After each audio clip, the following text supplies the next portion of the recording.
Hoy es la clase número 5 de teoría. Y vamos a empezar a trabajar con el BJT, con la aplicación de una señal. Bueno, básicamente, como les decía, vamos a trabajar y analizar la señal, o sea, el BJT con señal, ¿sí? Habíamos visto, cuando empezamos a trabajar con el BJT, en su momento yo les había comentado, la situación de que por los distintos conectores o pines del transistor BJT iban a convivir, iban a trabajar dos tipos de señales. Una señal que era de continua, que era la señal de polarización, y luego aparecía la segunda señal, que era la señal propiamente dicha, aquella que nosotros, por ejemplo, amplificamos, o como vimos en la clase pasada, cuando lo usábamos como conmutador al BJT, veíamos que tenía una utilidad que, por ejemplo, conmutaba. Ingresábamos un nivel alto, salía un nivel bajo y viceversa, ¿sí? Habíamos pensado en conectarle a un LED también, pero siempre en función de una señal de entrada y el BJT producía un efecto en la salida del mismo. Bueno, hoy vamos a trabajar con señales propiamente dichas, no tan particulares como la última que vimos, que era señal nivel bajo, nivel alto, sino señales que tienen información. Por ejemplo, la señal de un micrófono, como siempre damos ese ejemplo.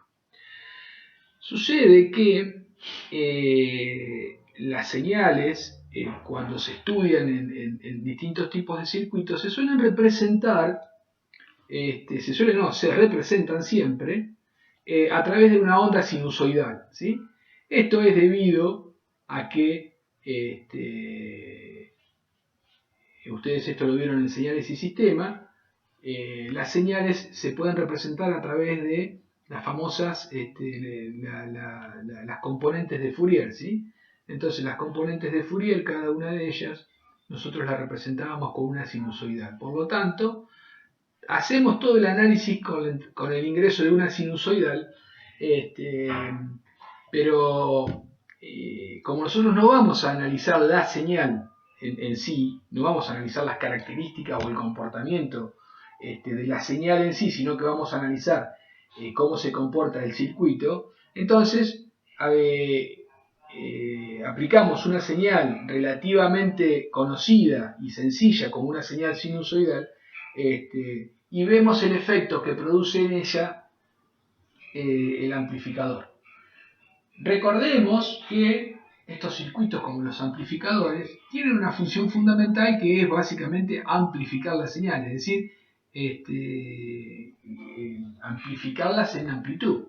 Entonces, eso trae aparejada, una de las consecuencias es el tema de la distorsión.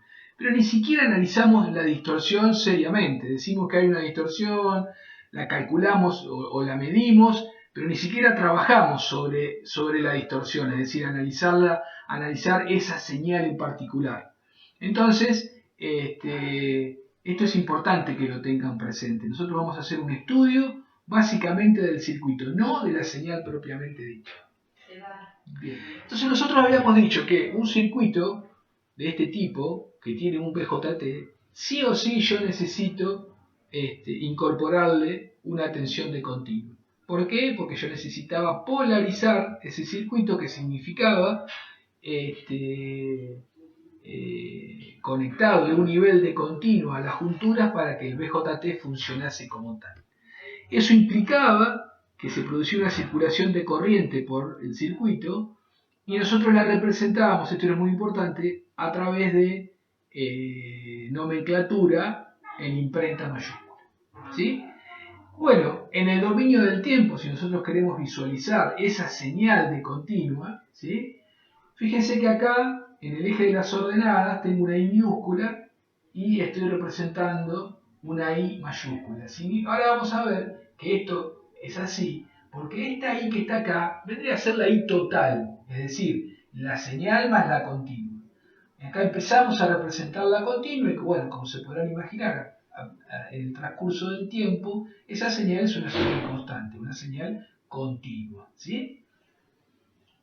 Esto es lo que vimos hasta el momento.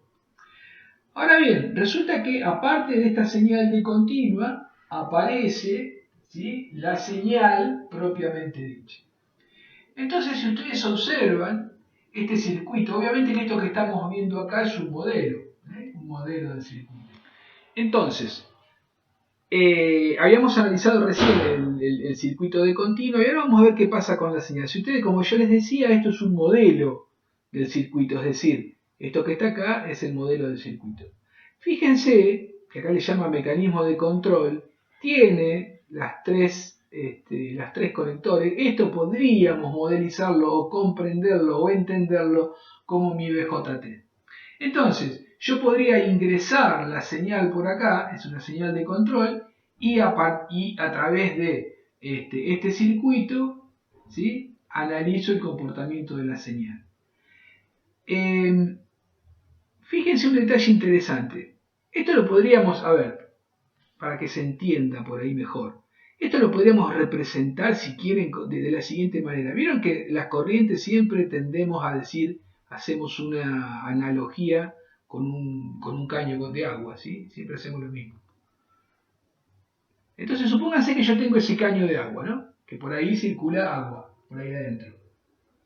Si ustedes observan, este es un caño, ¿sí?, que tiene un diámetro importante. Entonces, si yo quiero modificar el caudal de este caño, ¿sí?, ustedes imagínense esto tan grande como quieran. Entonces, cualquier cosa que yo introduzca, yo pongo la mano acá adentro, no voy a poder modificar nada. Entonces, ¿qué se hace? Bueno, básicamente esto se soluciona, ¿sí?, poniendo acá una válvula.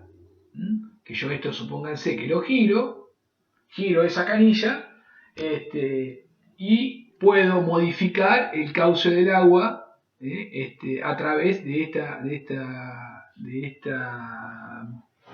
válvula, ¿sí?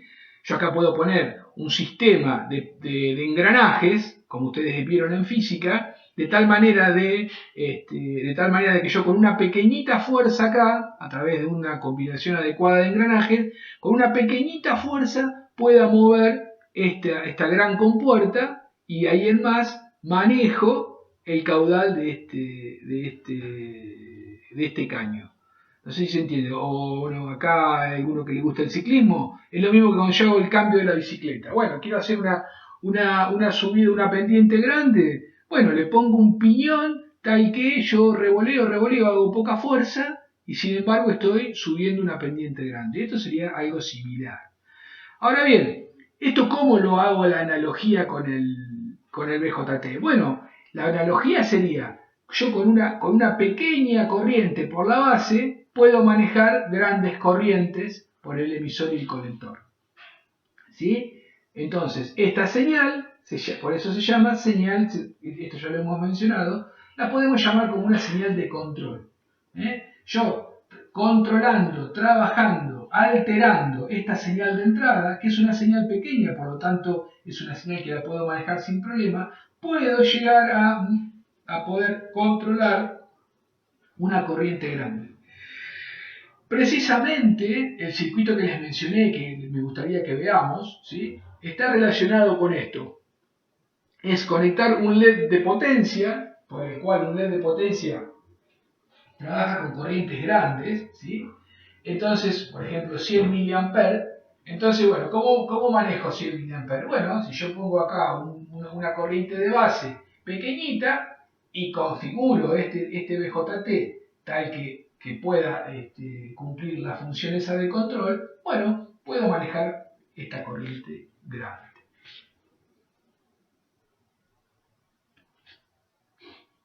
Si ustedes observan acá, en esta gráfica, a la derecha, está claramente identificada las dos señales. La línea de punto es la continua, que se indica con ICD, ¿sí?, La línea de punto es la continua que se indica con ICD, esta corriente ICD es la liñita de puntos esta que está acá. ¿Sí? Y la corriente ICA es esta señal sinusoidal que está acá, que va superpuesta con la continua. ¿Sí? Entonces, cuando yo quiero analizar la señal, tengo que analizarla en un todo, la I total. ¿Sí? La IT es la suma de las dos señales. Una va montada por encima de la otra. Esto, cuando ustedes vayan al laboratorio, en el osciloscopio, si ustedes, el osciloscopio van a tener tiene la particularidad que yo puedo, tiene a la entrada del osciloscopio, tiene un selector que se usa para, se dice, acoplar o desacoplar la continua. Entonces, eso pruébenlo. Este es el mejor circuito para entender cómo funciona ese selector. Y ese selector básicamente es un capacitor. No es otra cosa que un capacitor. ¿Sí? ¿Cómo funciona ese selector? Vamos a achicarlo esto. Y ya de paso vamos mencionando cosas que van a ver en el laboratorio.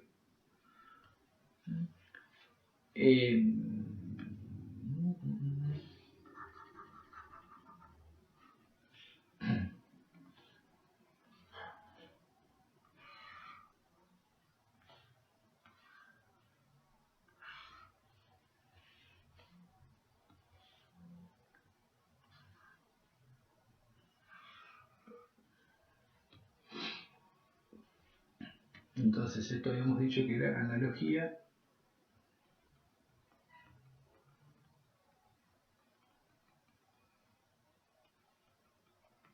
con un control de caudal. Entonces, van a encontrar con un selector, y ese selector vamos a suponer que esto vamos a suponer que es, mi amplificador. Este modelo, este triángulo que están viendo acá, es el típico símbolo que se utiliza para representar un amplificador. De hecho, es el símbolo del amplificador operacional, por ejemplo. ¿Sí? Entonces, se le ingresa una señal a ese amplificador operacional, el circuito la amplifica y tengo la salida. Entonces, supónganse que yo vengo y acá ingreso con una señal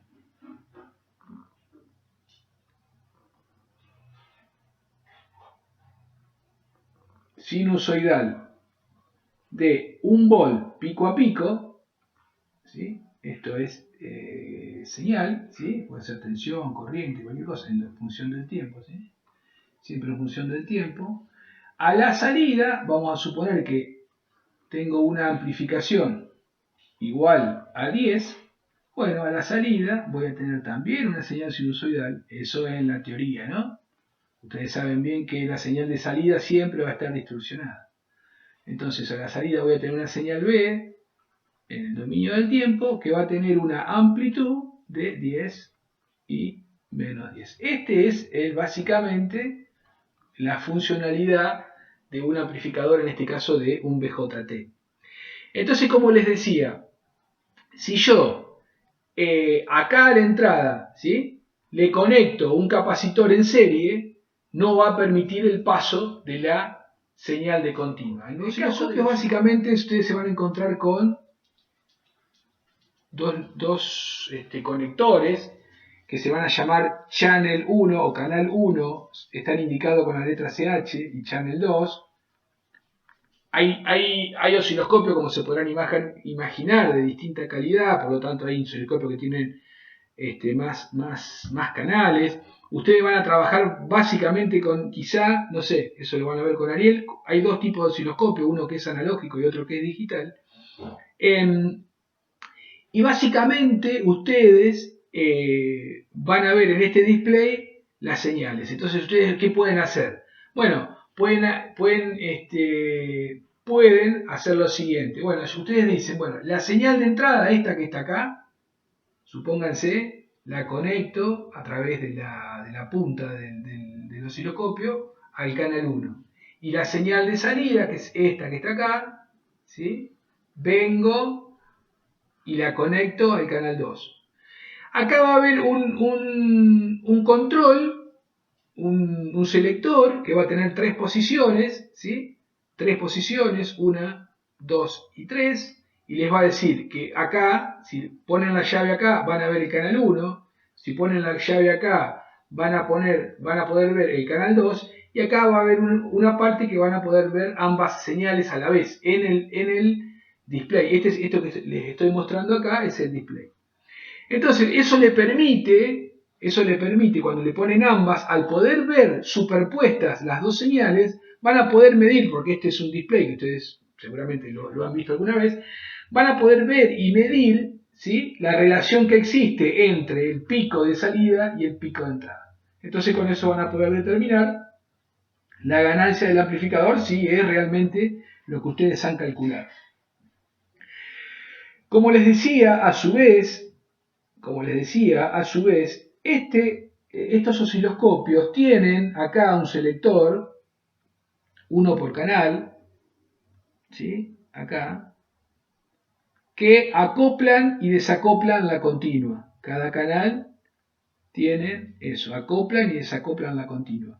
¿Qué hace eso internamente? Vamos a suponer que lo voy a dibujar acá, pero en realidad esto es interno, ¿no? Esto está pasando en el interior del equipo. Entonces, ¿qué va a pasar? Bueno, va a pasar que si yo acá en serie le pongo un capacitor,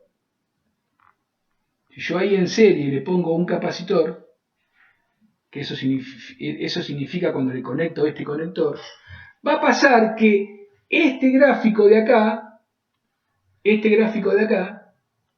ustedes esto no lo van a ver, la continua no la van a ver, con lo cual implica que esta señal sinusoidal la van a encontrar sobre el origen.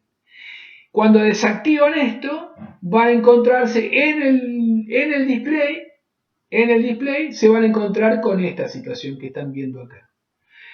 Entonces, ¿qué pasa? A los efectos de medir, supónganse, la señal solamente, cuánto amplifica, bueno, le ponen el capacitor, porque en la continua no les interesa. Porque a ustedes lo que les interesa es el análisis de la señal real, digamos, de la señal que ustedes están trabajando. Entonces, le sacan la continua, total, eso lo pueden medir, la ponen una vez al selector, miden la continua, ¿sí? Esa continua tiene que coincidir con el punto Q.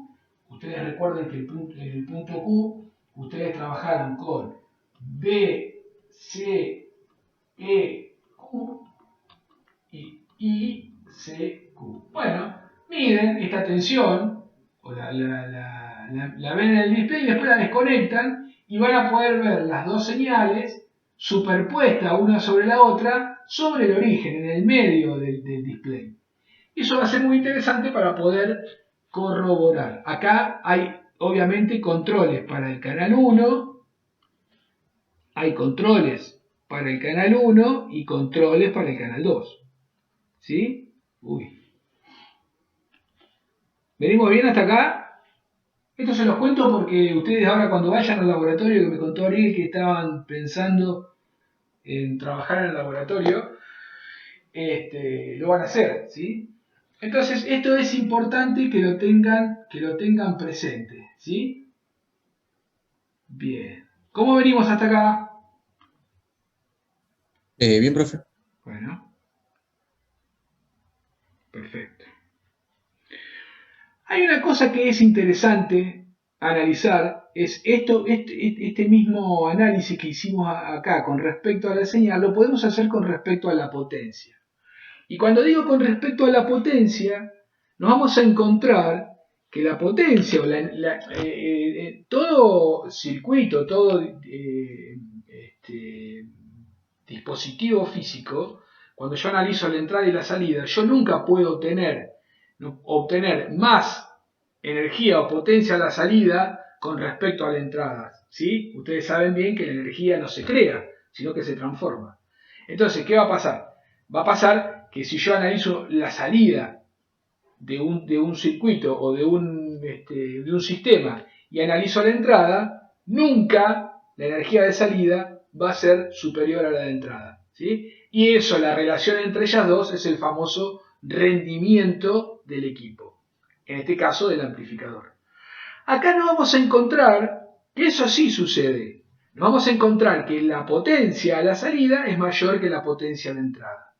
Entonces, ¿dónde está ahí el tema? Bueno, el tema está en que toda la potencia que hay a la salida por encima de la potencia de entrada la está proveyendo, ¿sí?, la fuente de continua.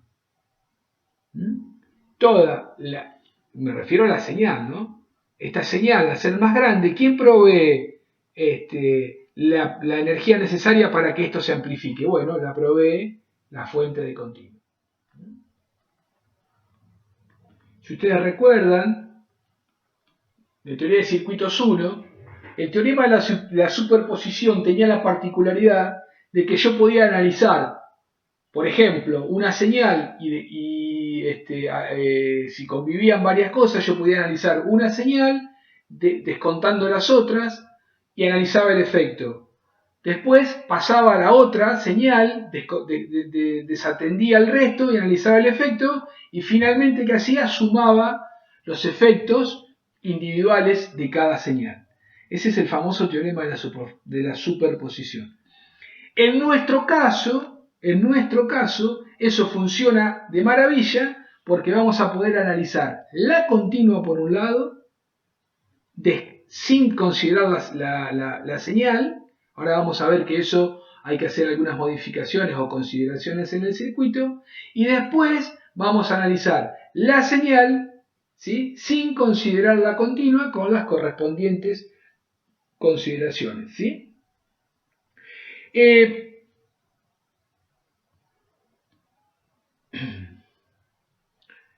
Entonces, ¿en qué consiste el teorema de la superposición? ¿Sí? El teorema de la superposición entonces consiste en analizar la continua, es decir, la polarización, el punto Q, ¿sí?, que lo analizamos con mayúscula, Q y C en S de Q, por un lado, y como segundo análisis, trabajo con la señal y voy a calcular en la señal la impedancia de entrada, la impedancia de salida, la ganancia de tensión, la ganancia de corriente, que se representa todo con la nomenclatura de minúsculas, ¿sí? Y en este modelo aplico un modelo del BJT, que pueden ser, esto lo vamos a ver con detalle ahora, que puede ser el modelo de los parámetros H, o el modelo de los parámetros R, o modelo de RPi, ¿sí? Y en función de eso puedo resolver el circuito. Bien. Entonces, como primera medida, ¿sí?, la clave, como primera medida yo tengo que, lo primero que hay que hacer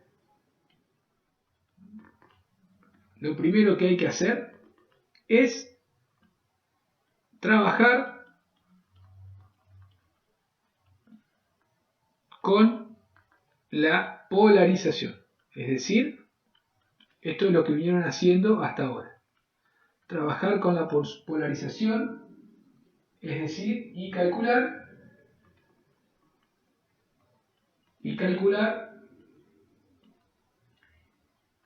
I de colector en el punto Q y BCE en el punto Q.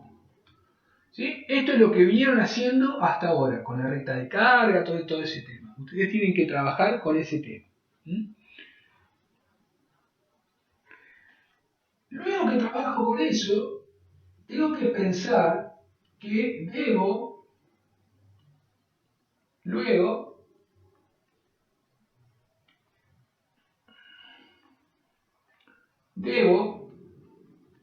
modelizar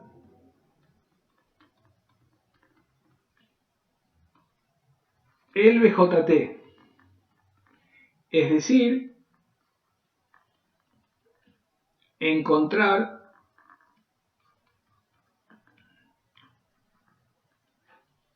un modelo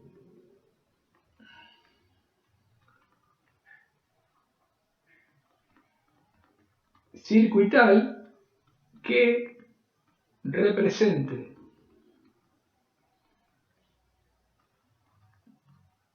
el BJT y poder analizar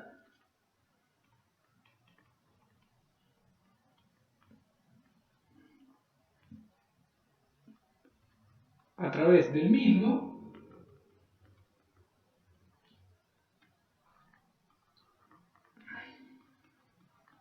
el comportamiento con la señal.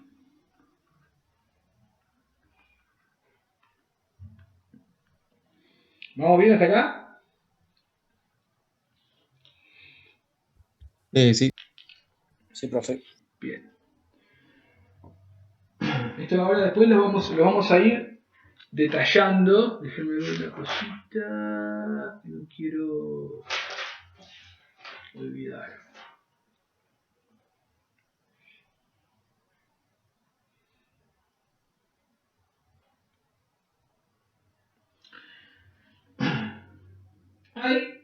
Hay varios modelos.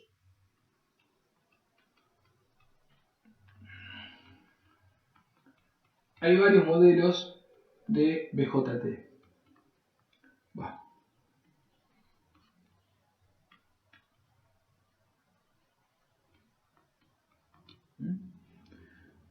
Por ejemplo, tenemos el modelo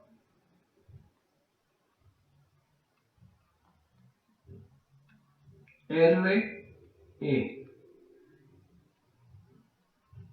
el modelo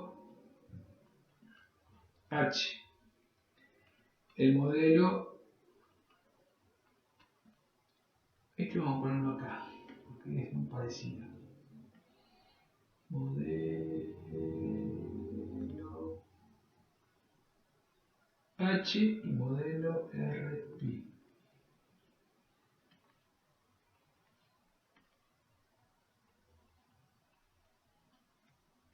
Y el modelo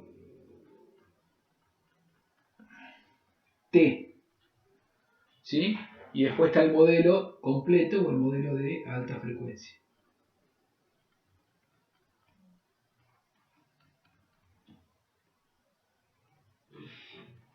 ¿Cómo es el que está abajo de RE? RP. Bien, gracias. Calculé vuelta porque quizás entendía. RP. Ahí está. Históricamente, sí, se trabajó, o sea, de hecho las hojas de datos se trabajó siempre con este modelo. Este era el modelo histórico, digamos. El modelo de los parámetros H. ¿Sí? Las hojas de datos traen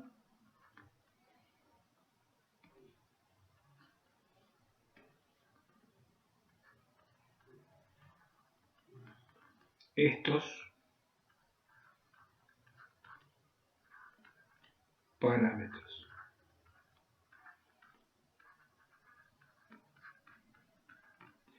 ¿Qué sucede? Sucede de que este modelo, o sea, utilizando los parámetros de las hojas de datos, están establecidos para un determinado régimen de funcionamiento del transistor, es decir, para una determinada I de colector, para una determinada punto Q, digamos, ¿sí?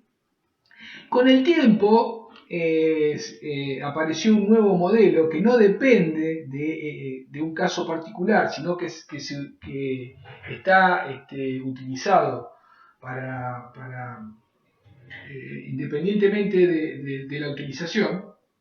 Entonces, ¿qué es el modelo RP y el modelo RE? Entonces, hoy día, o sea, en la actualidad, se usan estos modelos. Es decir, que si ustedes toman un libro de hace 20, 30 años atrás, utilizaban los modelos H, y hoy día Cuando digo hoy día, le estoy hablando de libros de 10, 15 años atrás, tampoco es que es hoy. Se están utilizando estos modelos, el RE y el RPI. Este modelo, es un modelo que también se utiliza bastante, pero, ¿sí? Este modelo se puede reemplazar, se puede utilizar también con el RPI. O sea, el modelo de alta frecuencia, ahora lo vamos a explicar, ya es otra liga, digamos, ¿sí? Es otra liga. Los 4 modelos primeros son modelos que pueden resolver la situación para bajas frecuencias, indistintamente puedo usar uno con otro. Y acá abro un paréntesis, No les aconsejo mezclar los modelos.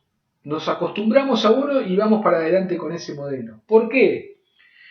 Porque más allá de que son muy parecidos, muy parecidos, de hecho no habría diferencia, tienen algunas sutilezas que nos pueden llevar a confusión. El Boylestad, por ejemplo, y el Cedra trabajan para las configuraciones emisor común y colector común con el modelo R. El Boylestad trabaja con el modelo RE y el Cedra trabaja con el modelo RPI. Y para la configuración base colector, el Cedra trabaja con el modelo T y el Boylestad trabaja con estos dos modelos, con el RE y el RPI.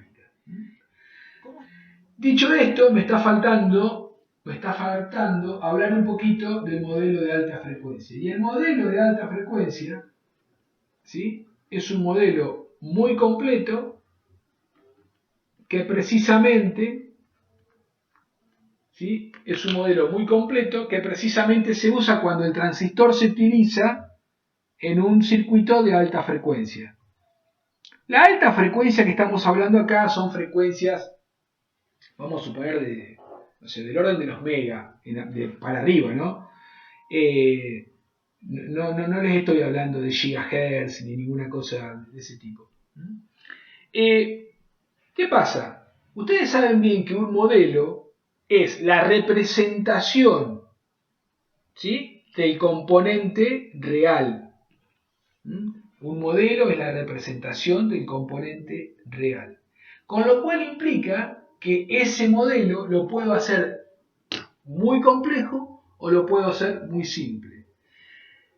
Pasa que la bibliografía y la experiencia determina el grado de complejidad conveniente a utilizar, ¿sí? Entonces, quizá por ahí no tiene sentido trabajar con un modelo muy completo donde se tienen en cuenta consideraciones y se tienen en cuenta distintos parámetros que a los efectos del resultado final no intervienen y complejizan sobre todo la parte algebraica. Entonces, es conveniente trabajar con el modelo más sencillo posible que nos sirva a los efectos de los cálculos que voy a realizar. La ingeniería estudia todos los fenómenos físicos y de la vida cotidiana a través de modelos. Yo no puedo trabajar con la situación real. Yo estoy analizando un resorte, yo no puedo analizar el resorte. Yo lo que tengo que hacer es un modelo del resorte y a través de ese modelo del resorte hacer el estudio de las constantes, de la presión, de la fuerza, etcétera, etcétera. Eso pasa con un resorte, pasa para calcular MRU, pasa para calcular torque, pasa para calcular en todo lo que sea física. Bueno, lo mismo pasa con la electricidad, pasa con la química, etcétera, etcétera. Entonces, cuidado con esto. Hay distintos grados de complejidad de modelos. Nosotros, a los efectos de ingeniería y a los efectos de los cálculos de los circuitos, tratamos, en la medida de lo posible, de utilizar el modelo más sencillo posible. Obviamente que si estamos trabajando en un laboratorio de investigación del CONICET y estoy haciendo un análisis exhaustivo y tratando de medir todas las corrientes, todas las tensiones y todos los efectos de un BJT, voy a tener que trabajar con el modelo más complejo posible, ¿sí? Y finalmente, ¿sí? El paso siguiente, o sea, habíamos dicho que primero que hay que hacer es trabajar con la polarización, ICQ y BCQ, luego modelizar con esos parámetros, modelizar el transistor, porque el modelo del transistor se arma con los parámetros de continuo, el modelo del BJT, se calcula y se realiza el análisis de señal para calcular la impedancia de entrada, voy a calcular la impedancia de salida, voy a calcular la ganancia de tensión y voy a calcular la ganancia de corriente, ¿sí? De mi amplificador o circuito del BJT. Hay que empezar por los cálculos de continua, ¿sí? Entonces, continua, punto Q, modelo, análisis de señal y cálculo de ganancia de tensión, ganancia de corriente, impedancia de entrada, impedancia de salida. Hay que seguir ese flujo, ¿sí? Ese camino. Yo no puedo calcular primero la señal y después el punto Q, ¿sí? Vamos a empezar a hacer este recorrido hasta llegar al modelo de pequeña señal, el cual vamos después a elegir el que más nos guste. Lo primero que vamos a hacer es lo siguiente. Para continua, consideramos los capacitores como circuitos abiertos. Si pasa eso, vamos a ver que este circuito que está acá, entonces vamos a tener un capacitor acá, un capacitor acá y un capacitor acá, ¿sí? Ustedes fíjense que este circuito que les estoy mostrando ahí es el circuito completo. Fíjense que estoy teniendo tanto la fuente de señal continua como la fuente de señal. Están conviviendo las dos señales, las dos fuentes, están conviviendo en el circuito. Yo voy a aplicar, como dijimos, el teorema de la superposición y siempre se arranca por el análisis de continuo. Entonces, cuando eso pasa, este circuito que está ahí, ¿en qué se transforma? Ese circuito que está ahí se transforma en un circuito que es este que está acá. Fíjense que este es el circuito que ustedes habitualmente están trabajando hasta ahora. Yo voy a obtener el punto Q. Lo obtuvieron a través de la recta de carga. Entonces, este es el primer paso. Hasta acá nada nuevo, porque hasta acá es lo que ustedes trabajaron o sea, es lo que están trabajando ahora, calcular los parámetros de continuo, ¿sí? Para señal, poniendo en cero todas las fuentes de CD y reemplazándolas por un equivalente en cortocircuito. Es decir, que en el punto 1 yo estoy hablando de que voy a tener que poner en cero las fuentes de CD. Esa fuente de señal la manda a tierra. Esto sería como que vos tenés una fuente y las cortocircuitas. Vamos con el 2. Se reemplazan todos los capacitores por un circuito en cortocircuito. Es decir, ¿dónde están los capacitores? ¿Dónde están los capacitores? Acá, acá y acá. Se reemplazan por cortocircuitos. ¿Por qué pasa eso? Porque los capacitores se calculan de tal manera, ¿sí? Los capacitores se calculan de tal manera que para la frecuencia de trabajo del circuito, ¿sí? XC es igual a 1 sobre omega C. Entonces, para la frecuencia de trabajo, ¿sí? XC tiende a 0. Estos circuitos, los que estamos estudiando en esta materia, se dice que son circuitos de audio. Cuando hablamos de audio estamos hablando de circuitos de kilohertz. Ustedes piensen que el oído humano capta hasta 15 kilohertz, no mucho más.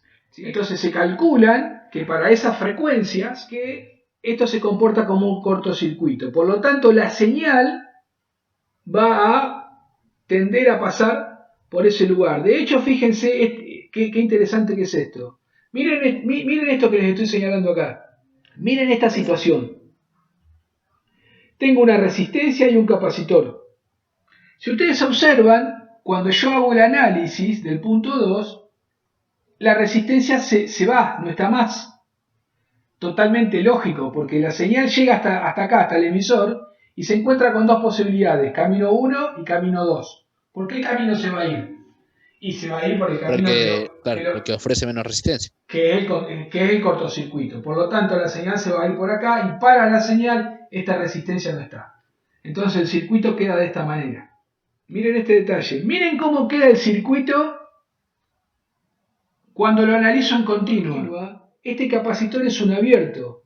Por lo tanto, esta resistencia en continua sí está. Y en señal no.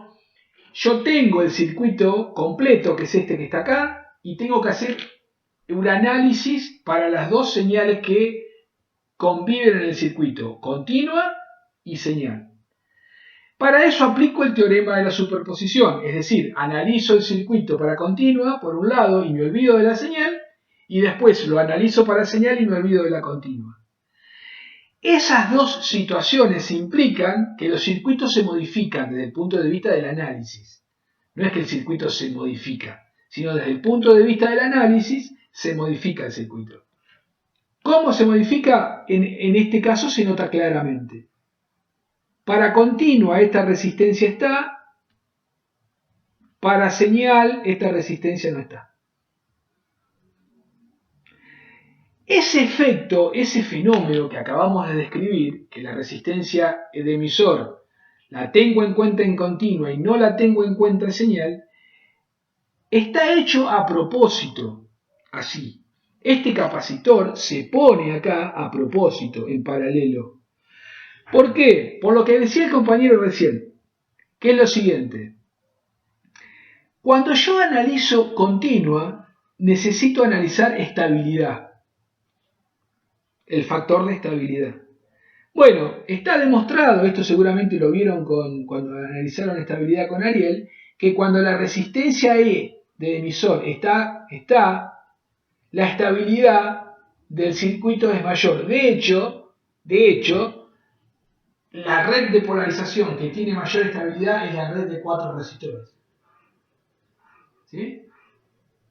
Ahora bien, cuando hacemos el análisis de señal me doy cuenta que si yo pongo esta resistencia acá, la ganancia de tensión de todo el circuito disminuye a causa de esta resistencia.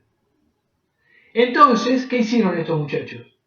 Los diseñadores de estos circuitos. Dice, si yo le pongo un capacitor acá, entonces para señal, que es donde yo trabajo con la ganancia de tensión, esta resistencia no está. Por lo tanto, todo lo que perdía en ganancia a través de esta resistencia, lo solucionamos. Para señal, hay que hacer la consideración 1 y la consideración 2. Dice 3. Quitando todos los elementos evitados por los equivalentes de cortocircuito introducidos en los pasos 1 y 2. ¿Eso qué me está diciendo? Que estoy quitando esta resistencia de RE. ¿Qué me está diciendo el punto 3? ¿Sí? El punto 3 me está diciendo que estoy quitando esta resistencia. Acá. Esta resistencia la quité, no está más. Y después el punto 4 dice, volviendo a dibujar la red en una forma más conveniente y lógica. Miren este detalle, antes de poner el circuito, el que está diciendo el punto 4. Fíjense. Miren dónde está, ¿qué tengo acá? Tierra. ¿Qué tengo acá? Tierra. Tierra. Tierra. Miren esto. Miren, esta resistencia R1 tiene como nodo acá y después se va a tierra. Entonces yo podría hacer esto. La resistencia de fuente, RS, la fuente de señal. Este punto, esto es un cable, por lo tanto no está. Este punto es la base, por lo tanto el circuito ahora tengo la base acá. ¿Sí? Y miren qué pasa con la resistencia RC. La resistencia RC también se va a tierra. Entonces miren, RC, fíjense que va entre este punto y tierra. Por lo tanto, este punto es este punto, que es el colector. Acá es la base. Y fíjense que la salida está tomada entre el colector y tierra. Por lo tanto, yo tranquilamente podría decir que mi salida la puedo tomar acá. ¿Sí? B0. Y la entrada, bueno, la entrada está acá. BS. B0, BS. Salida, entrada. Entonces, y fíjense, como, bueno, obviamente que acá sigue. Fíjense que el paquete este que está acá, este paquete, es el paralelo de esto que está acá. Ahora, ¿qué nos queda? Reemplazar el símbolo del transistor por el modelo. Una consideraciones importantes que quiero que presten atención.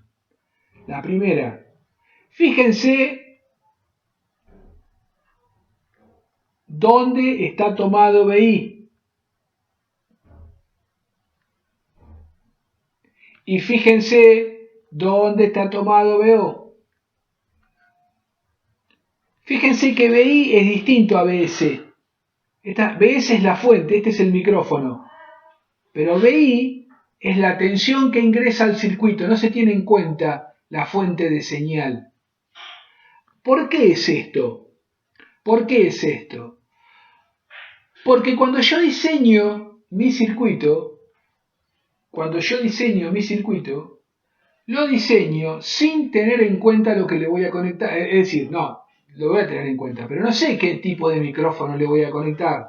O si le voy a conectar un micrófono, le voy a conectar otra cosa. Entonces, no se tiene en cuenta ni la entrada, no se tiene en cuenta en el análisis, ni la salida. ¿Sí?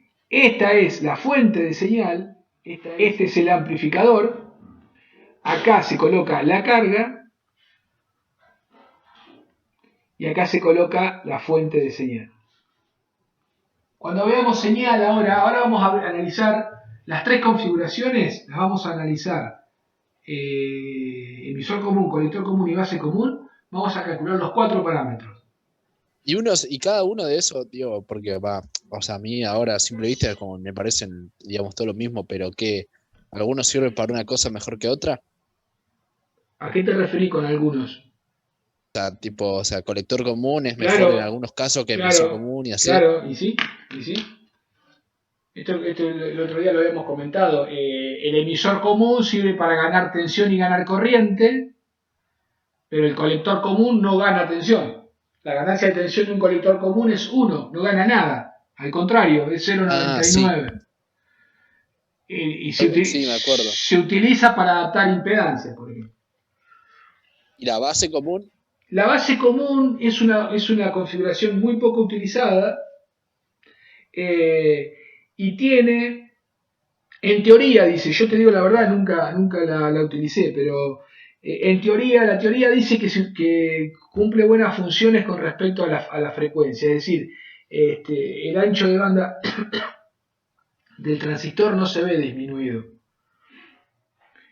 El concepto ancho de banda es un concepto que no solo se aplica en amplificadores, sino que es un concepto que se aplica en un circuito en general. ¿Sí? Acá, en este eje de las abscisas, se grafica la frecuencia en escala logarítmica. Y acá se analiza la ganancia de tensión o la amplitud del circuito. Ganancia de tensión, hemos visto que era ganancia de tensión, es tensión de salida dividido la tensión de entrada. Esto es una escala logarítmica, se las voy a mencionar ahora, pero ya la vamos a ver con detalle el año que viene en Teoría de Circuitos 2.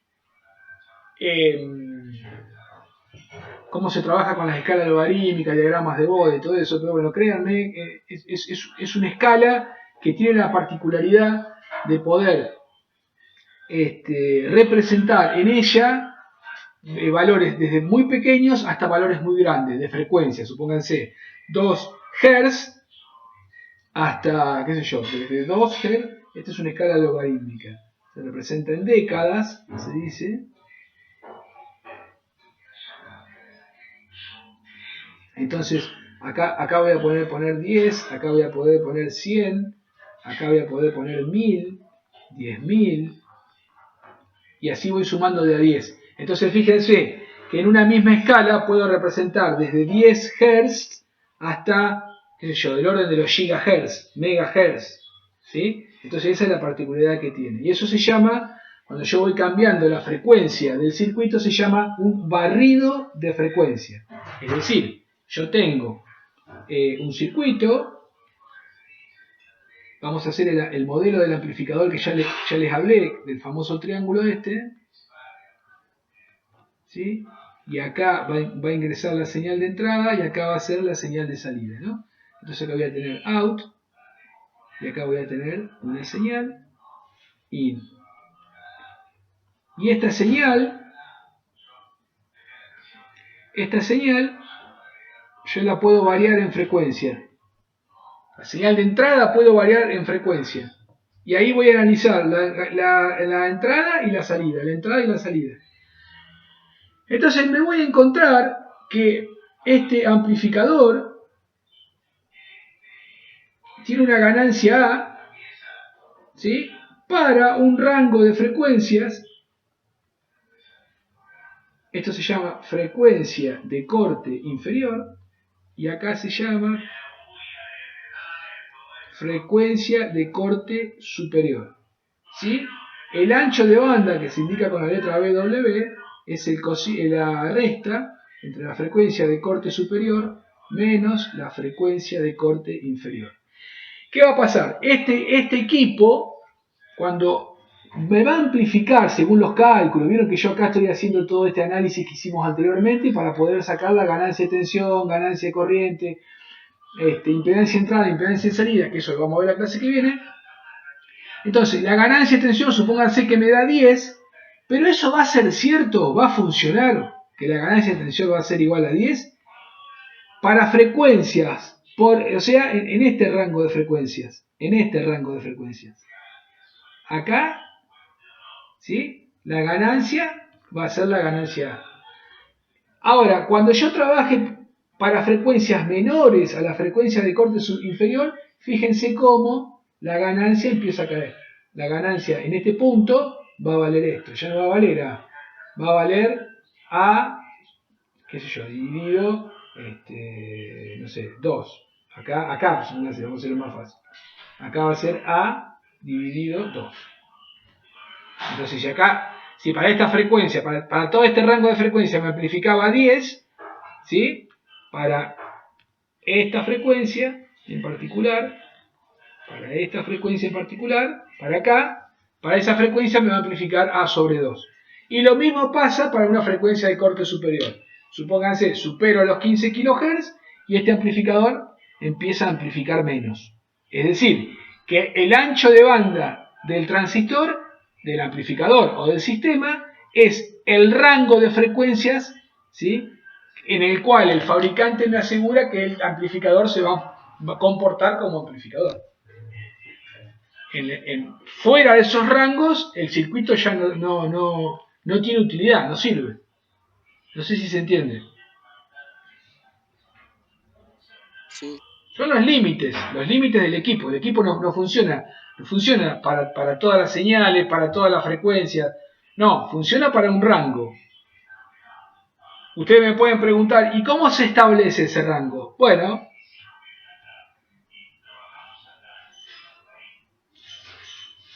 capacitor, modificando estos capacitores, calculando estos capacitores adecuadamente, yo puedo modificar la frecuencia de corte inferior, la frecuencia de corte superior.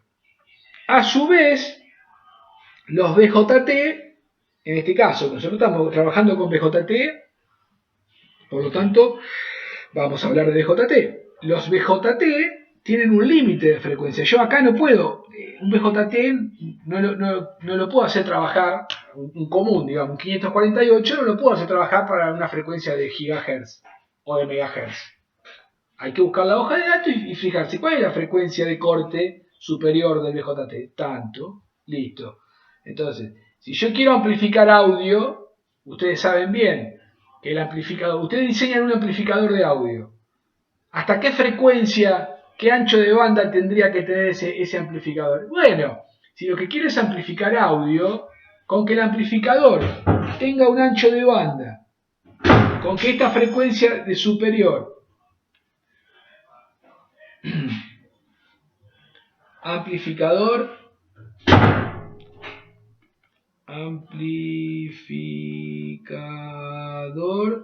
de audio.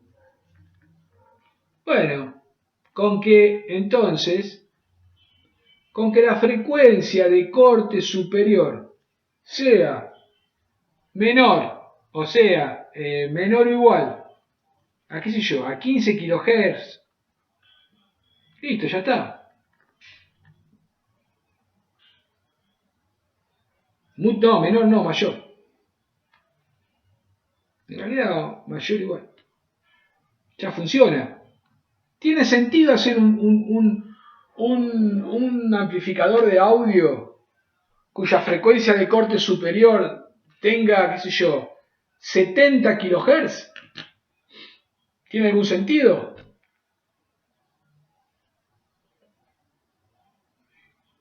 Pregunto. ¿Cómo? ¿Tiene algún sentido diseñar un amplificador de audio con una frecuencia de corte superior de, no sé, de 70 kHz? Y no mucho, porque si no, ahí ya no llegamos. Y claro, entonces, ¿para qué vamos a gastar en componentes más caros? Porque obviamente cuando las frecuencias son más altas vamos a necesitar otro tipo de transistores si el oído humano no lo escucha. A los 20 kHz, a los 15 kHz ya no lo escucha. Entonces no tiene ningún sentido.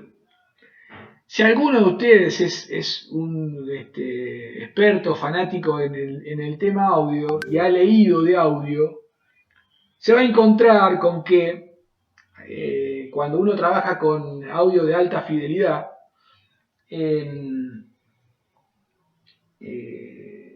la teoría del audio es muy compleja, ¿sí?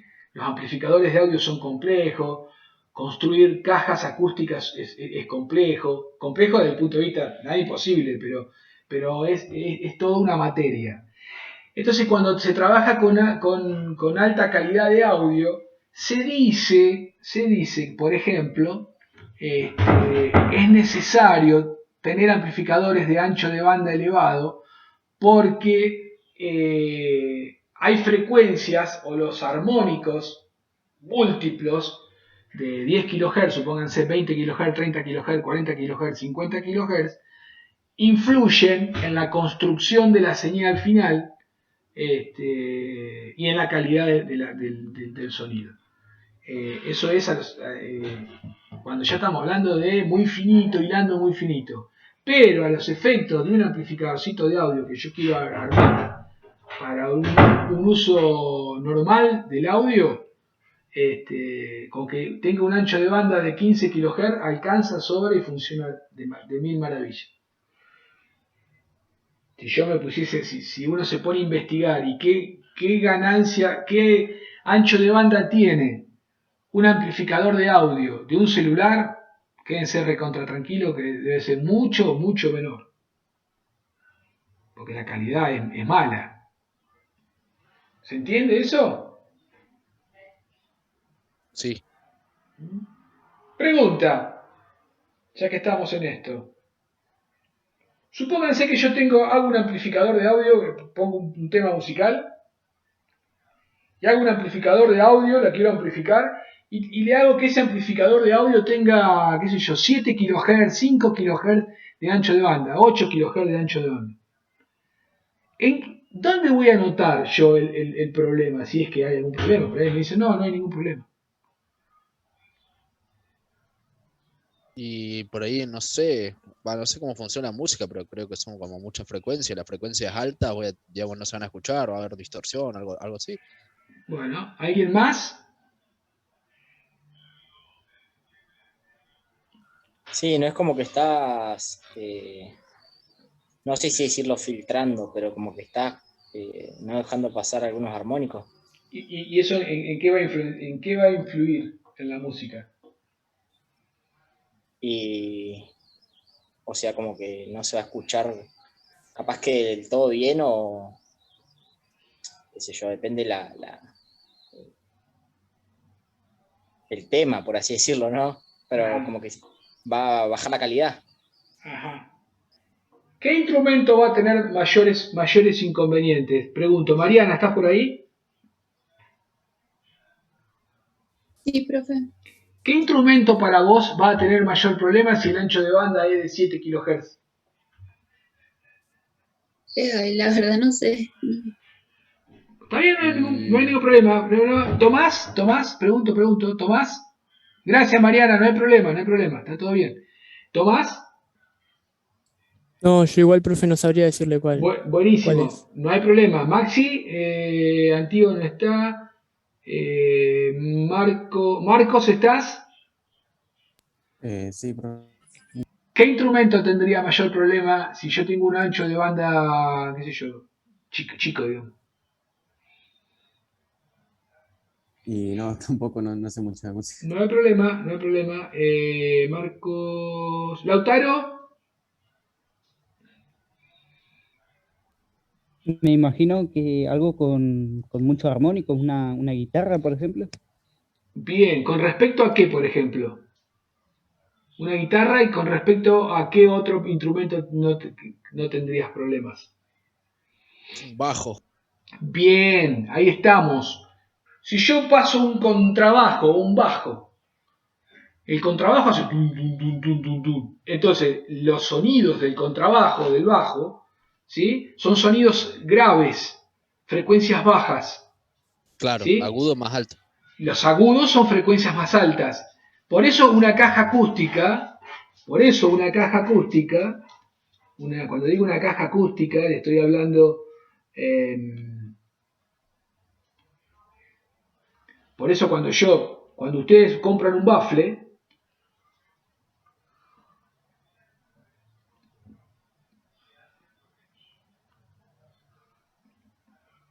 si ustedes miran un bafle,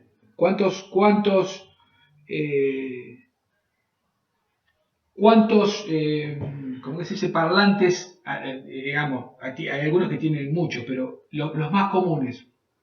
Ustedes observan, ¿No trae dos? 2 o 3, van a encontrar uno grandote acá abajo, uno chiquito acá arriba y uno mediano acá. Este amplifica agudos, que se llama Twitter. Este amplifica las frecuencias medias, o reproduce en realidad, no amplifica, ¿no? Y este reproduce agudo, Ah, y el medio subwoofer y es eso, grave. ¿no? Claro, los buffers y los subwoofers. Exacto. Pongan música, si tienen un parlante de estos, pongan la oreja acá,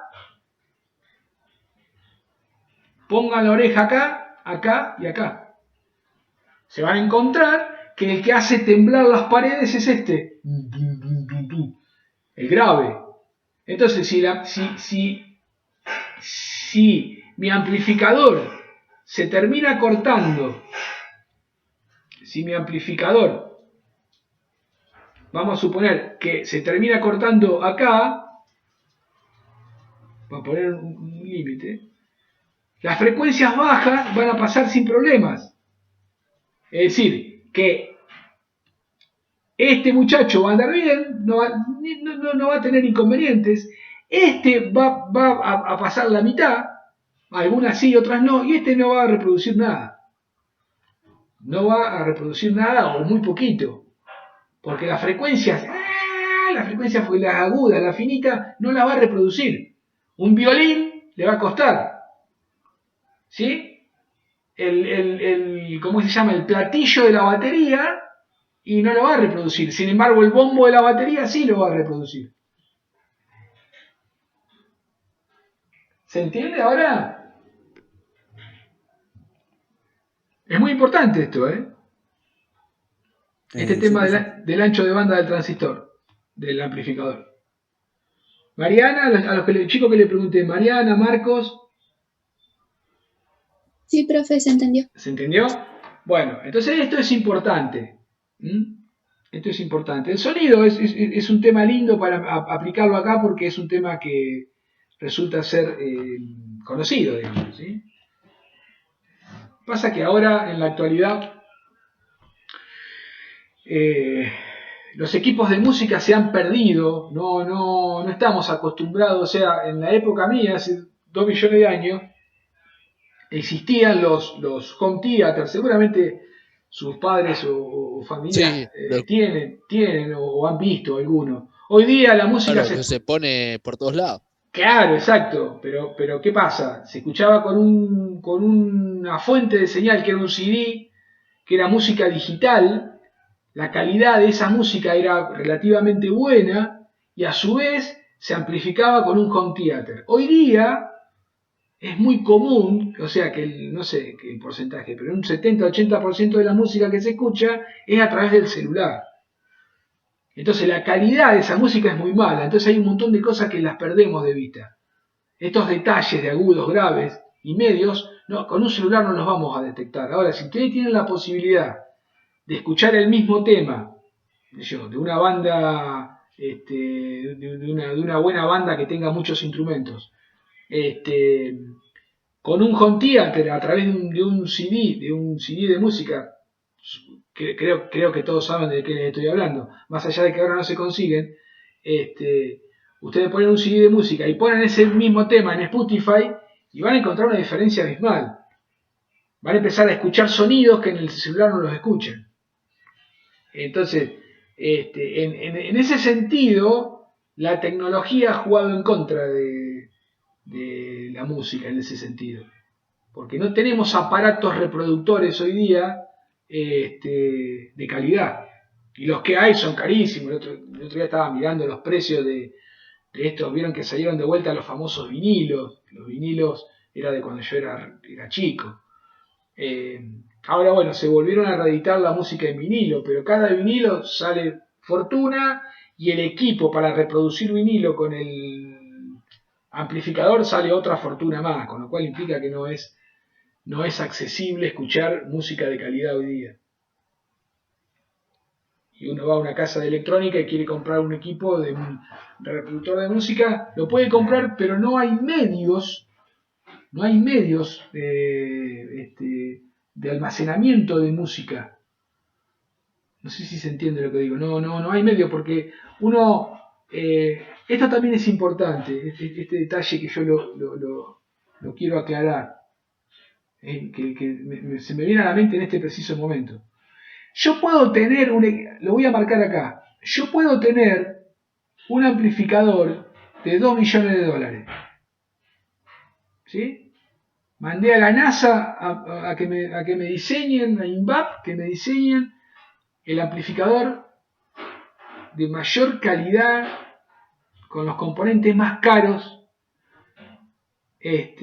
Ahora, si acá, a la entrada de ese amplificador, le pongo un Nokia, un celular, un Samsung, por más que este muchacho sea de lo mejor, a la salida va a ser mala la señal. Porque lo que va a amplificar es una señal mala, por lo tanto, si esta señal es mala, va a amplificar algo malo, con ruido, con distorsión, etcétera, etcétera. Entonces, lo más importante de esto es que acá haya calidad. Obviamente, si acá hay calidad y esto es cualquier cosa, tampoco. Pero lo más importante es que haya calidad acá, que la banda suene bien. ¿Sí? Si la banda suena bien, bueno, después amplificamos un sonido de calidad. Y amplificar un sonido de calidad significa amplificar una señal sin ruido, sin distorsión, o al menos con poco ruido, poca distorsión, etcétera, etcétera. Y después viene el otro punto. que es el otro acá. Si yo tengo buena señal, tengo buena amplificación y la reproduzco en un celular, bueno, obviamente, todo el esfuerzo que hice acá se me cae a pedazos a la salida. ¿Sí? Entonces tengo que tener unos buenos baffles. Si tengo bueno acá, bueno, comprate unos buenos baffles para que la señal se pueda reproducir.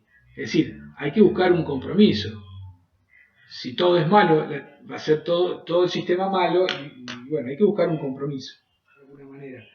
Y la caja acústica tiene que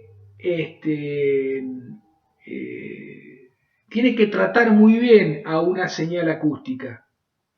Entonces, tratar muy bien una señal acústica implica que cuando yo hago la caja es una caja, literalmente una caja.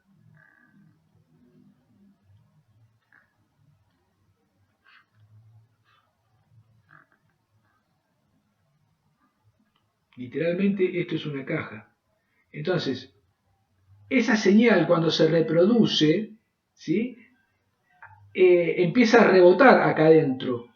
Entonces, resulta que no pierdan de vista que una señal tiene lo que se llama una longitud de onda. Esto estamos analizando el tema muy finito, ¿no?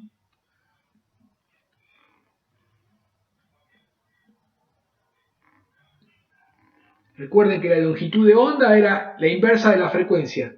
Lambda es igual a 1 sobre f, ¿no? Y se mide en metros. Entonces, la señal tiene una longitud en metros, que es la longitud de onda. Entonces, esa longitud de onda, para que cuando rebote no haya pérdida de señal, tiene que ser estas distancias, todas las distancias de la caja, no pueden ser cualquiera. Tiene que estar relacionada con las señales de audio. Obviamente que esto está todo tabulado, calculado. La relación de distancias que hay entre la construcción de la caja. Lo mismo que las paredes internas de la madera, si lo haces de madera o lo haces de otro material, digamos, es decir, hay todo un proceso, un estudio mecánico muy interesante cuando analizás las cajas acústicas. ¿Sí? Muy, muy interesante. No solo pasa por la parte eléctrica, sino que hay mucho componente de estudio física, de señales de ondas ondulatorias, señales de sonido y construcción mecánica de la caja. Todo un tema. De hecho, si alguno conoce alguna sala de grabación de las bandas de rock, de música, se van a encontrar, si van o han visto en alguna película o pongan en internet sala de grabación, las paredes de esa sala de grabación son paredes que tienen un revestimiento particular. Lo más común es que le ponen los famosos cartones de huevo. Ubican los cartones de huevo, lo que les estoy diciendo, ¿no? Yo he visto en las radios. Las radios también, claro. Vieron los cartones de huevo que vienen con esas puntas acá, que son de cartón. Bueno, en las radios, o una sala de sonido, la pared se cubre de estos cartones de huevo. Obviamente que, como se podrán imaginar, vienen planchas especiales que tienen esta forma así, visto de costado, ¿no? Visto de esta plancha, vista de costado, digamos, tienen como unas ondulaciones así. Eso es precisamente para procesar el sonido que rebota dentro de la sala. La idea es que ese rebote no produzca distorsión, porque la señal rebota. Ustedes imagínense esto. La señal viene, ¿sí? Viene viajando, pega acá y vuelve. ¿Me siguen? Esto vamos a suponer que es una pared. La señal viene, pega en la pared y rebota, vuelve. Hay una parte que rebota y hay una parte que continúa. ¿Sí? Esto también lo van a ver bien en medio de enlace. Esta es la señal transmitida, esta es la señal reflejada y esta es la señal, no me acuerdo cómo es el nombre, transmitida, reflejada, bueno, vamos a poner perdida, la señal perdida, no sé si me acuerdo si es perdida. Ahora miren esto que interesante. Vamos a analizar la señal transmitida y la señal reflejada. Miren, temporalmente hablando, vamos a hacer así, vamos a marcar con celeste la señal transmitida y vamos a marcar con amarillo la señal reflejada. Vamos a hacer las cosas más prolijas y digo esto, miren. Después lo escribo esto.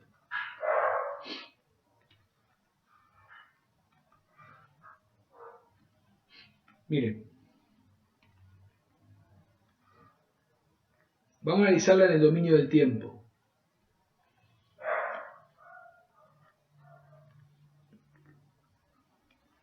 En el dominio del tiempo, entonces vamos con la señal transmitida, celeste. Entonces vamos a suponer que la señal transmitida es esta. ¿Sí?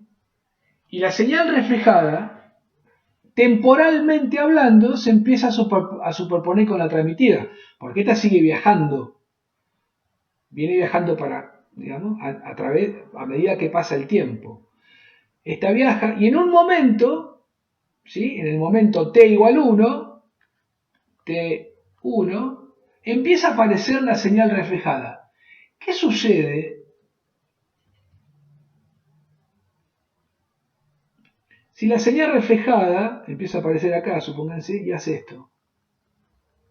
Aunque sea, no seamos tan malos. Vamos a hacerla más chiquitita para no ser tan malos.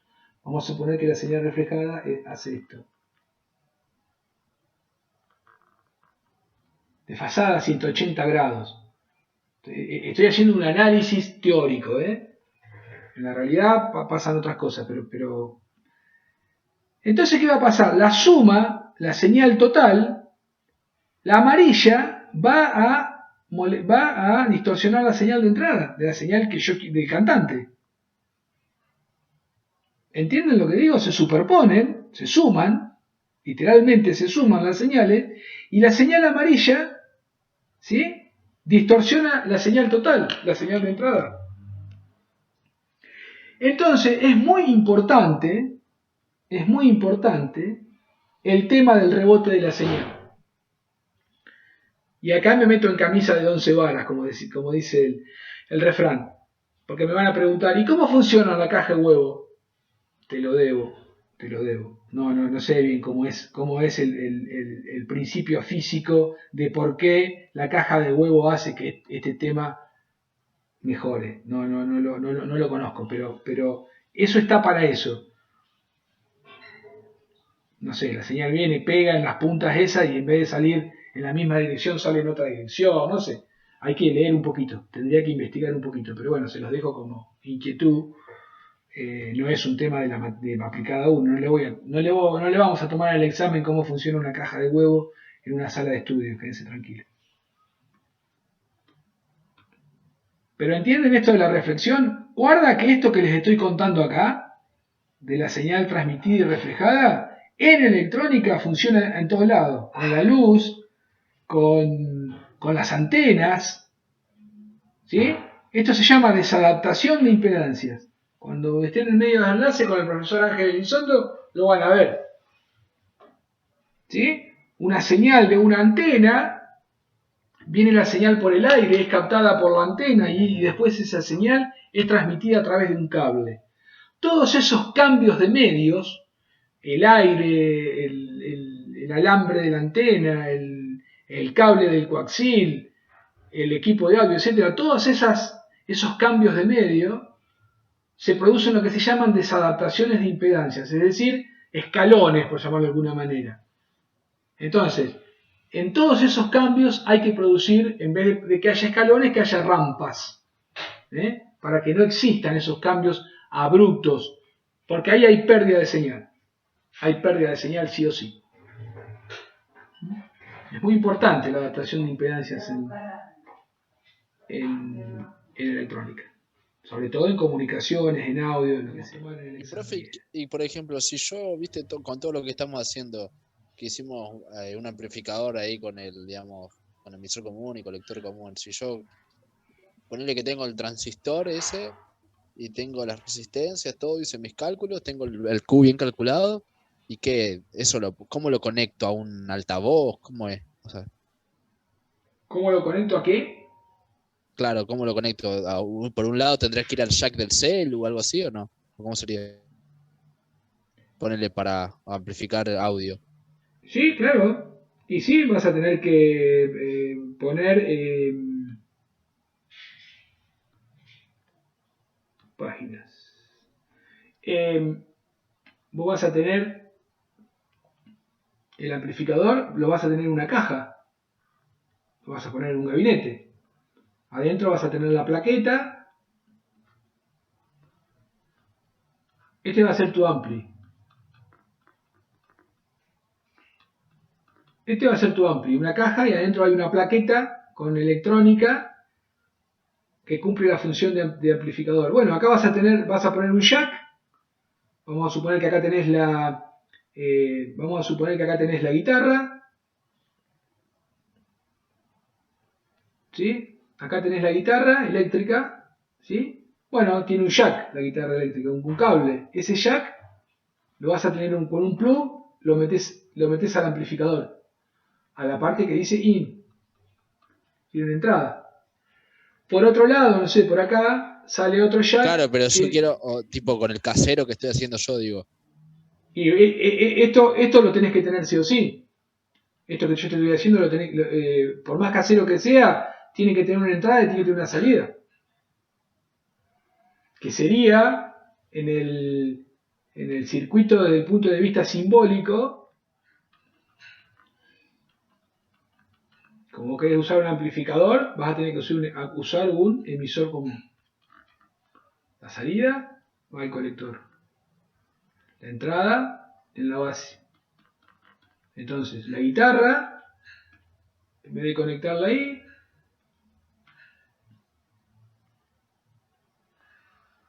lo meto ahí.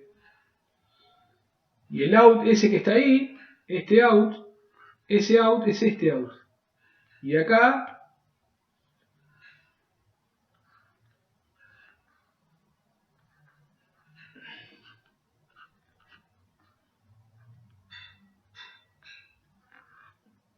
tengo el parlante. El parlante tiene una entrada con un jack. Bueno, conecto un cable y lo conecto ahí. ¿Se entiende?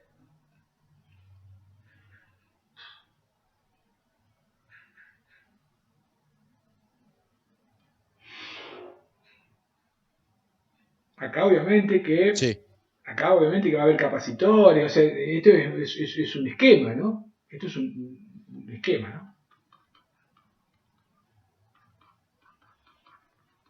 Esto acá tiene varios detalles, como por ejemplo acá va a haber capacitores. Esto seguramente van a ser varias etapas, no es una sola. Con un solo transistor no voy a poder amplificar una guitarra para mover un baffle, porque no da. Voy a necesitar varias etapas en cascada, se dice que lo vamos a ver más adelante. Para poder ganar,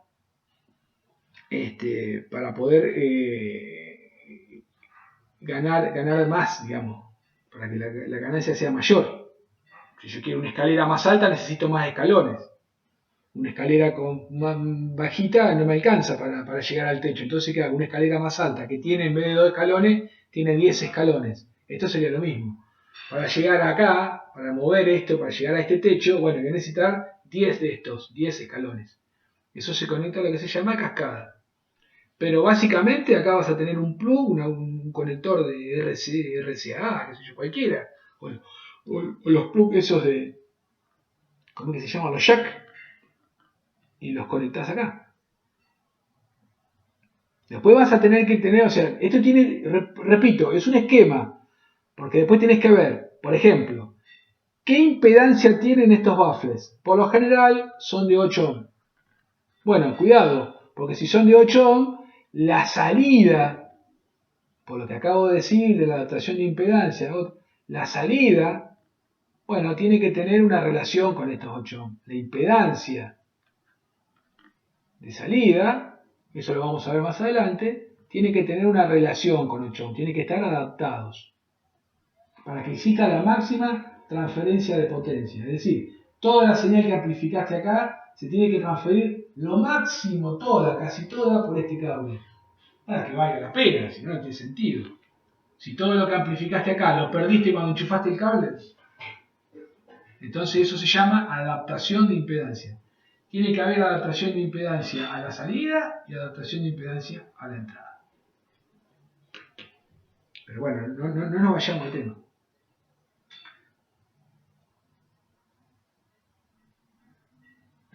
Si les interesa amplificadores de audio, me parece que yo había subido una carpetita al Dropbox que estaban todos los amplificadores hechos con los circuitos calculados y todo. Estaban directos para armarlo ya.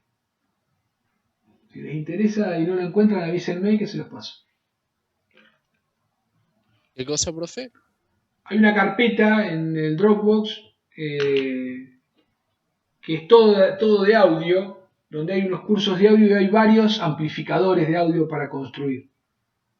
Amplificadores de sonido, ¿no? De audio. Y ya están con todos los valores de la resistencia, están todo. La plaqueta armada, todo. Hay que comprar los componentes y armarlos. Si les interesa.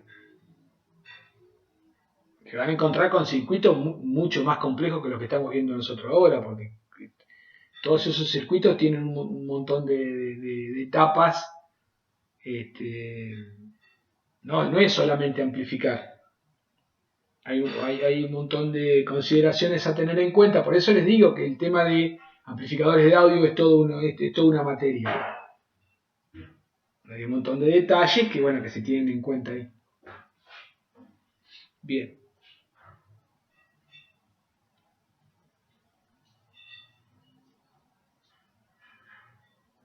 Bueno, volviendo un poquito y de paso retomamos. Las consideraciones para la señal que habíamos visto era que los capacitores se cortocircuitaban y las fuentes iban a tierra y quedaba este circuito que está acá. ¿Sí? Eso lo habíamos visto, por si no se acuerdan de lo que habíamos visto hoy. Acá está. Esto es para la señal, ¿no? Las consideraciones era que las fuentes se iban a tierra y los capacitores se cortocircuitaban. Y nos quedaba el circuito final, este que está acá abajo a la derecha.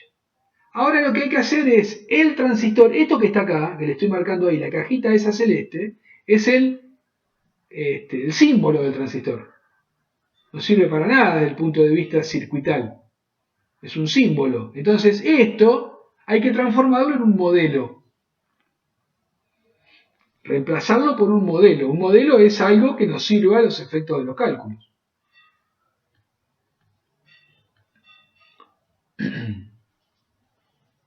Ahí está el modelo.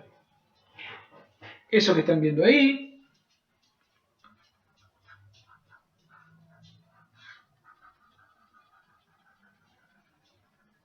Eso que están viendo ahí es el famoso modelo RE del BJT. ¿Sí? Es decir, fíjense cómo el transistor, el símbolo del transistor, base, emisor, colector, eso es reemplazado, fíjense, por un modelo circuital. Ya tiene una resistencia, una fuente de corriente, es decir, parámetros eléctricos, que puede circular corriente o puede calcular tensiones, ¿sí? Este modelo es el famoso modelo RE, el famoso modelo RE, vamos a escribirlo acá, modelo RE, ¿sí? Del BJT. Ese modelo que usa el Boylestad y es uno de los 4. Es muy parecido al RPi, modelo RE también lo podemos llamar, o modelo RPi. ¿Por qué? Porque RPi es igual a beta por RE. Es decir, que beta RE, esto que está acá, lo reemplazo por la letra RPi. Ahora después vamos a calcularlo, todos estos valores, ¿no? Entonces, fíjense un detalle importante. ¿Cómo funciona esto?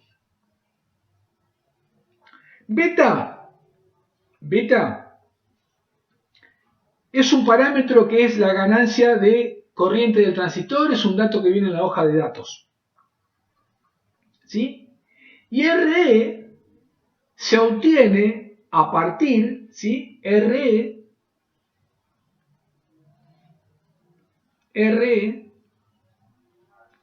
se obtiene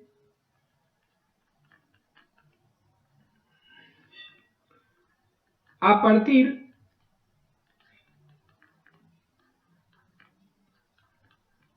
de los parámetros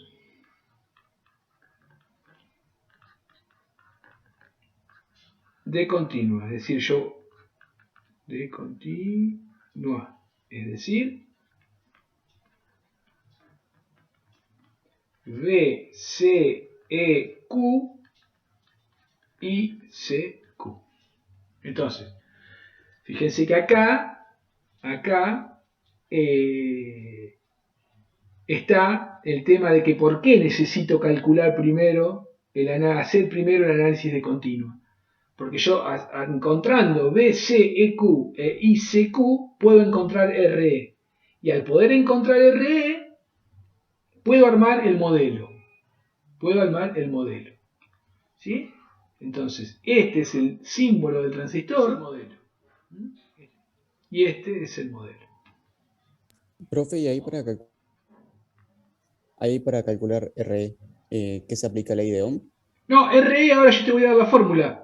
Hay una ecuación que relaciona RE con los parámetros del transistor, del continuo. Este mismo modelo, fíjense que dice el más utilizado, es el más simple de todos, el más sencillo de todos, ¿sí? El más utilizado. Y este modelo, ¿sí? Es el modelo considerando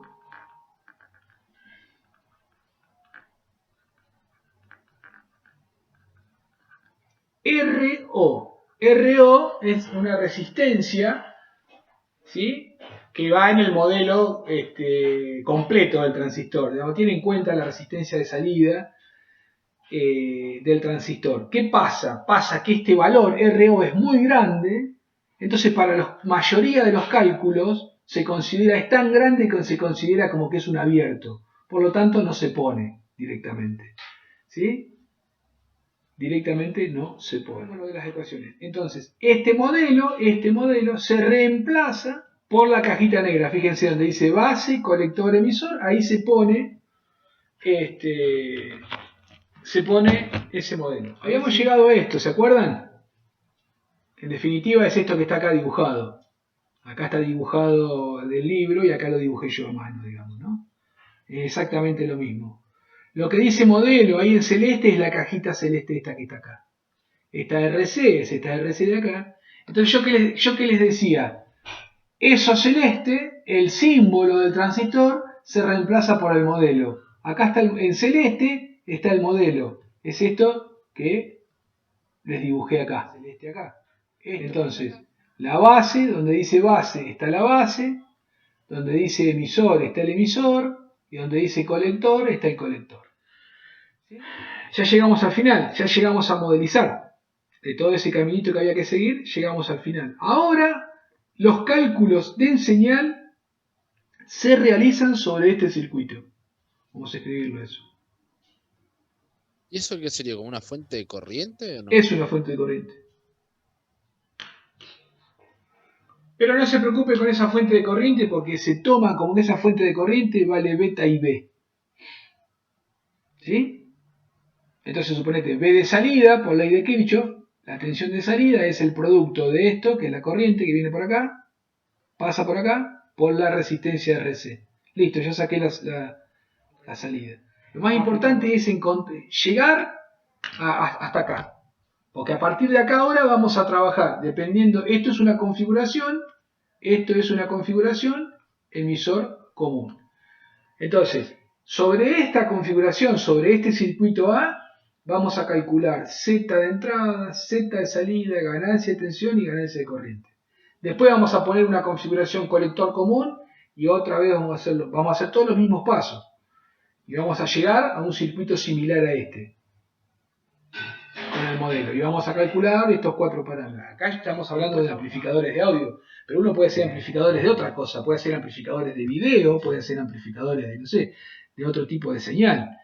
Un amplificador de una señal de, qué sé yo, de temperatura, de una señal biológica. Entonces, las frecuencias de esas señales son distintas, no necesariamente son de audio. Entonces ahí en ese caso, bueno, va a haber que hacer las consideraciones necesarias. Quizá el modelo más simplificado que estamos usando acá no alcanza, no sirve. Bien. O puede pasar también que en el rango de frecuencias que a vos te interesa, suponete que sean frecuencias altas, necesitas que ahí tenga calidad el circuito. No se me viene a la mente ningún ejemplo en este momento, pero te puedo dar un ejemplo contrario, para ver si se entiende. Si yo quiero hacer un amplificador de audio para una señal de voz telefónica, ¿sí? La calidad de esa señal, el ancho de banda del amplificador ese no es tan importante, porque en definitiva, cuando yo te hablo a vos por teléfono, mientras que vos me entiendas lo que yo te digo, la calidad de la señal con agudos, medios, graves, no interesa demasiado. No sé si soy claro. Si yo te hablo por el celular, ¿sí? En definitiva, que si yo te digo hola, ¿cómo te va? Y vos entendés, bueno, ya estamos. Entonces no necesitamos tanta calidad con ancho de banda. Es decir, darle preponderancia a todo el rango de frecuencia. Ahora, si el amplificador es de video, cuando vos empezás a quitar armónicos, la señal empieza, la imagen empieza a perder calidad, empieza a perder nitidez. ¿Sí? Cuando vos mirás un partido de fútbol por DirecTV y tenés el DirecTV de, no me acuerdo cómo se llama el sistema, yo no tengo DirecTV, pero alta calidad me sale, pero bueno, no sé cómo es, no me acuerdo, si alguno tiene DirecTV me puede ayudar, cómo es el sistema. ¿Definición? ¿Eh? ¿De alta definición? Claro, el de alta definición, ahí estamos, el de alta definición.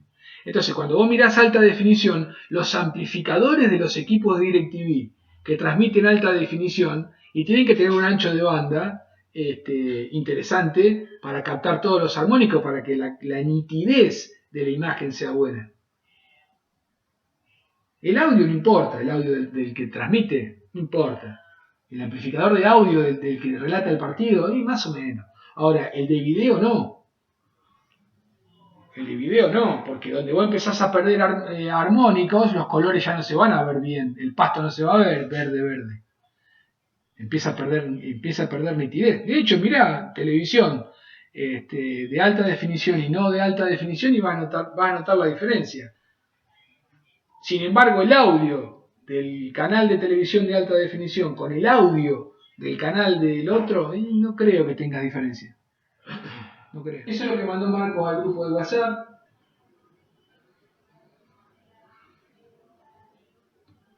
Y básicamente la idea es la siguiente, lo que habíamos dicho en la página anterior. Fíjense, esto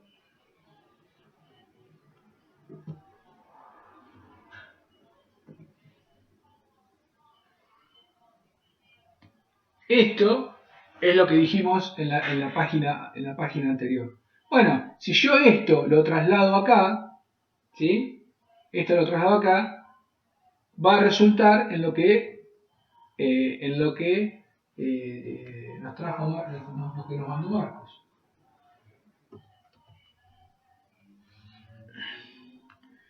Fíjense, esto que está acá, esa fuente, ¿sí? Que es esta que está acá, bueno, lo que habíamos dicho el otro día, si es más BCC, arranca con un más BCC, ese más BCC arranca acá, yo lo puedo llevar para acá, más.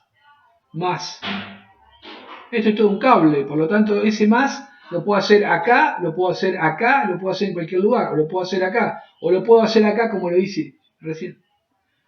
Después viene el menos, y si ustedes observan, una fuente donde termina el menos a tierra, y la tierra está acá, por lo tanto es exactamente lo mismo.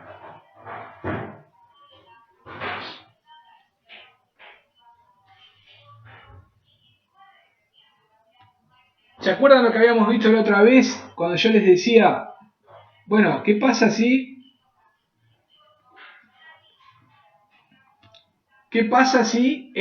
acá dice menos BCC? Y bueno, si dice menos BCC, esta fuente va a quedar al revés.